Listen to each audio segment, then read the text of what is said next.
Hey, if you're listening to this, thanks for stopping by. My name is Jarrett, and I run the More Than Blockchain podcast.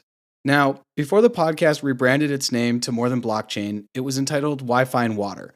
And so this episode was originally recorded under the podcast's original name. Episodes 1 through 13 were recorded under the name Wi-Fi and Water. And so if you're hearing this, that's why. Please enjoy the episode, and thanks for checking out the More Than Blockchain podcast. Thank you. I want to thank the good efforts of the senators who have led the work in finding a compromise in this regard, in particular Senator Toomey and Senator Lummis, who've worked very, very hard on this issue. Bismarck said many years ago that there are two things you don't want to see being made: sausage and legislation. And when it comes to particularly ugly legislation, this component, the regulation of cryptocurrency, may take the prize for the ugliest we have seen. I know. Bro, you got Ted Cruz on your podcast. It's a weird vibe, but it's 2021. So in this episode, we're going to look at U.S. regulation of cryptocurrency. This is just a fair warning. We're going to continue and finish the clip from Ted Cruz on the Senate floor, because I think it's really important for everyone to hear what he's saying. I'm Jarrett Carpenter, and this is Wi-Fi and Water.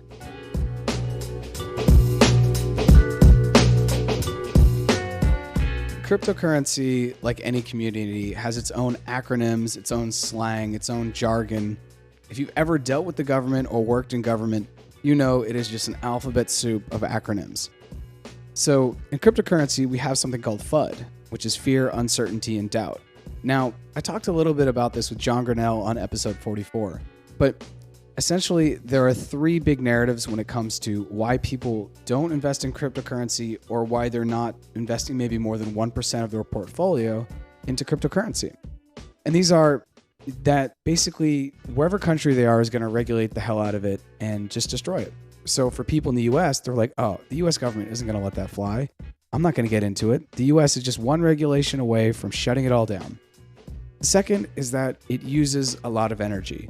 Specifically Bitcoin, that Bitcoin mining uses a lot of energy. And the conversation normally goes like this. Well, how are you going to invest in that, bro, when Bitcoin mining uses more energy and then they insert some country off of YouTube or a tweet that they saw. And number three is that it's used for illicit activity. Like somehow all of the bad things in the world, everyone's just using Bitcoin. So on this episode, I'm going to focus strictly on the first FUD narrative, which is regulation. But I promise on future episodes, I will get into why Bitcoin is not destroying the world vis-a its energy use, and why criminals, if they actually understand Bitcoin, don't want to use Bitcoin or illicit activity. But let's get back to the FUD narrative of regulation. Now, when I first heard this audio clip, I really couldn't believe my ears, because I was like, this is Ted Cruz. And for a little bit more background context, in 2018, I went down to Dallas, Texas, and knocked on doors for the Beto O'Rourke Senate campaign. And this campaign was great because it was going to achieve two things. One, it was going to put someone like Beto O'Rourke on the Senate, who I just feel like aligns a lot more with where the United States is going. And it was going to get someone out of the Senate, like Ted Cruz, who I think aligns a lot more with where America came from, where the United States was even 20 to 30 years ago, on a lot of different issues. But all this is to say, I was able to talk with hundreds of people, including a lot of Texas Republicans, that weren't exactly jazzed on having to vote for Ted Cruz. But that's what they were going to do, because it's tribal and, well, he was the candidate, and they would never vote for a Democrat. So bringing that back to cryptocurrency, I couldn't think of someone better to then stand up for cryptocurrency and then kind of have on Wi-Fi and Water, because he's someone who I probably see eye to eye on maybe nothing else, but around cryptocurrency and the community and the innovation and really the potentiality that it brings to the United States, I think we probably align, which is kind of a wild thing, because I never thought I would have anything in common with Ted Cruz.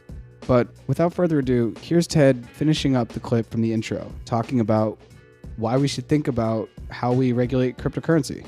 There is a new and exciting industry in the United States of cryptocurrency, whether Bitcoin or otherwise. that are generating jobs, entrepreneurs who are creating new values, new hedges against inflation, new opportunities, and it is fast-moving. It is dynamic. And this infrastructure bill, a bill being sold to the American people as let's build some roads and bridges, has one little portion in there designed to obliterate cryptocurrency. Now, I fully understand that there are some bureaucrats at the Treasury Department who have never seen anything they don't want to regulate the life out of. But if the underlying language in this so-called infrastructure bill becomes law, we will be destroying billions of dollars worth of industry in the United States. We will be destroying jobs in the United States. Many of those jobs are in my home state of Texas. And we will be sending them overseas. Listen, it isn't complicated. Cryptocurrency isn't tied to any particular piece of dirt. So the grand efforts of the United States Senate will be to say, we don't want those jobs in America. We don't want those resources in America. Go somewhere else. The ugly truth with which Bismarck understood, and which is particularly true on cryptocurrency, there aren't 5 senators in this body with any real understanding of how cryptocurrency operates. We have had no hearings on this. The Senate has had no hearings on this. The House, as far as I know, has had no hearings of this. And yet, this body is prepared to obliterate an industry willy-nilly. Or for that matter, the compromise, and listen, the compromise that was put forward would be a meaningful improvement, would do much, much less damage. But even the compromise would essentially kick the can down the road and allow bureaucrats at Treasury to do massive damage. And the bureaucrats at Treasury don't understand this any better than does the United States Senate. The right outcome, I think, is an amendment I introduced. Strike the whole damn thing. If we want to legislate on this, actually do our jobs. Be a deliberative body, hold hearings, listen to witnesses, understand the consequences, know what we're doing. That would be the reasonable, rational thing to do. Don't just put out a rule of massive taxes and regulations with no understanding of the consequences and jobs and real people that would be hurt.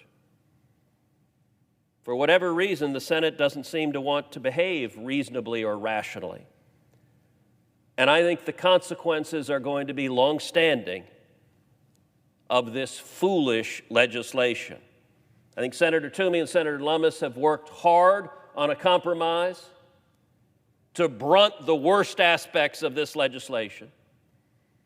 And so I hope the proposal they have put forward, or about to put forward, is adopted. But if it is not, I'm going to predict that every one of the 100 senators here is going to come to regret that this body took a part in destroying jobs and a budding industry that will provide billions of dollars of new opportunity.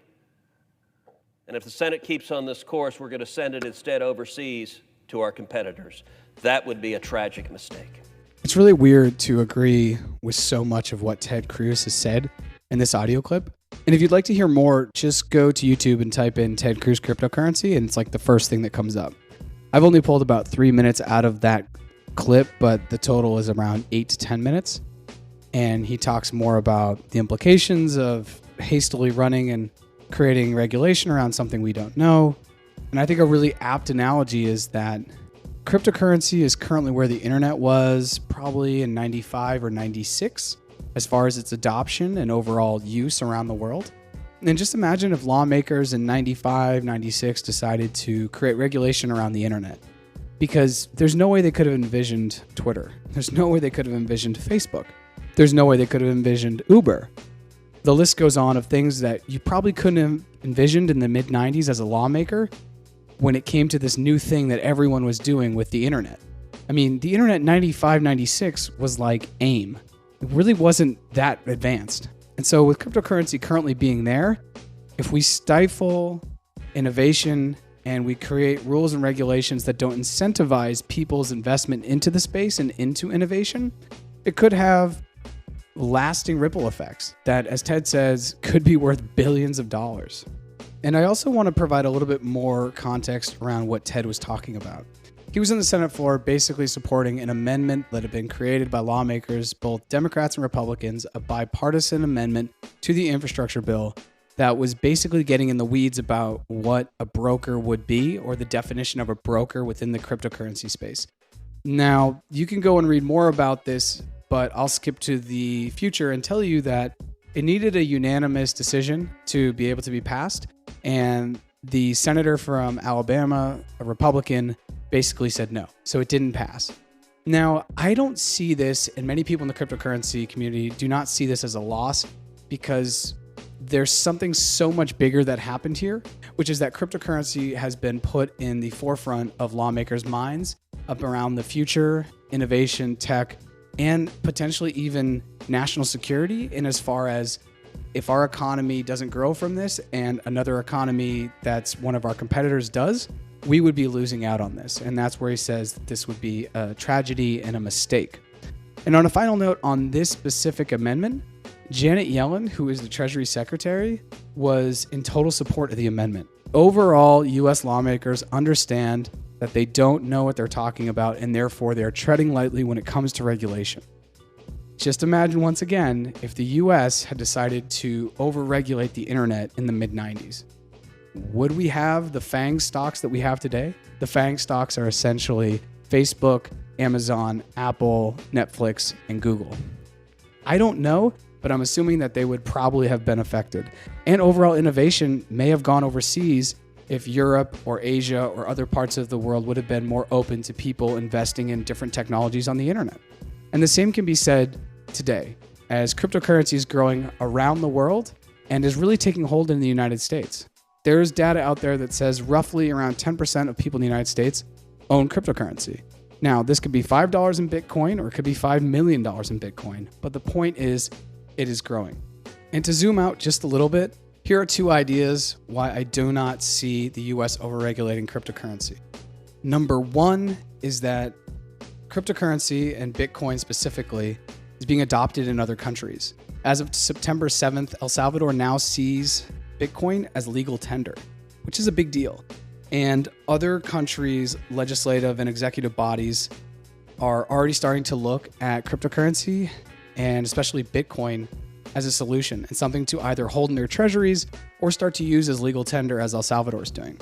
And the other one is that the US and China have been in kind of a currency and economic struggle for quite some time now. Really, probably since the Cold War ended, our shift went away from Russia and started to focus more on China as far as a competitor of ideas, because that's really what international politics is. My idea is better than yours, and here's why. And so we're getting back to capitalism versus communism again. And as China has banned Bitcoin mining, a lot of that mining is coming over to the United States. And as Senator Cruz said in his talk, some of it is going to Texas, which is going to have huge revenue implications for his local state and for the country at large. And so I see the United States taking advantage of what China's choosing not to do, rather than also choosing not to do it.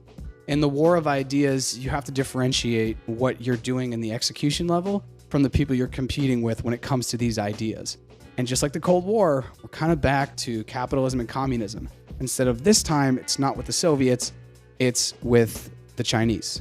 So there are some ideas on why I do not think U.S. regulators, the U.S. government, the big bad boogeyman of the U.S. government is going to come in, stop cryptocurrency, just abolish Bitcoin, or do something like that.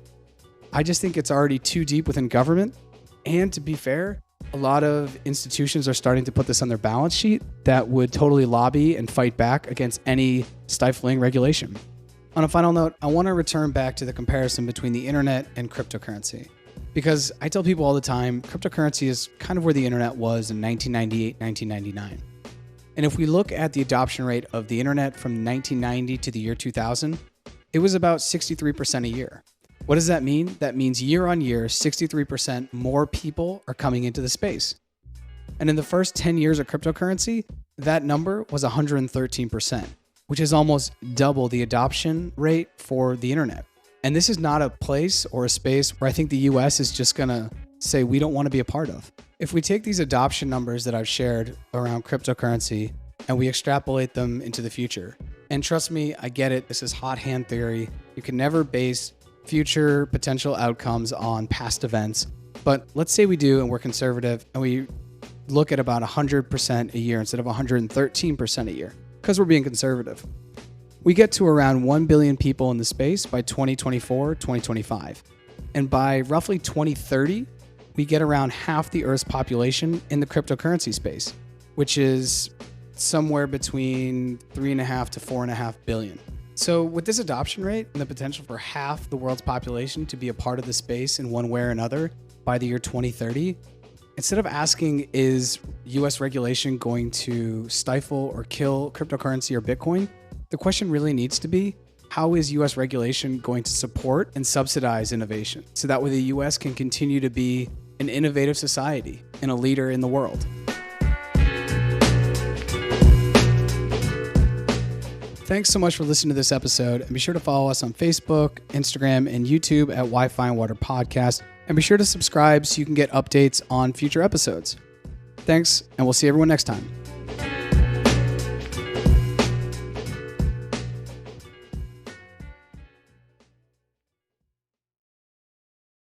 Hey, it's Jarrett again. The episode you just listened to was originally recorded under the podcast's first name, Wi-Fi and Water. So please disregard those follow shoutouts and be sure to follow us on social media under our newly rebranded name, More Than Blockchain. And be sure to subscribe to the pod wherever you're listening to it. Thanks for checking out this episode, and I'll see you next time.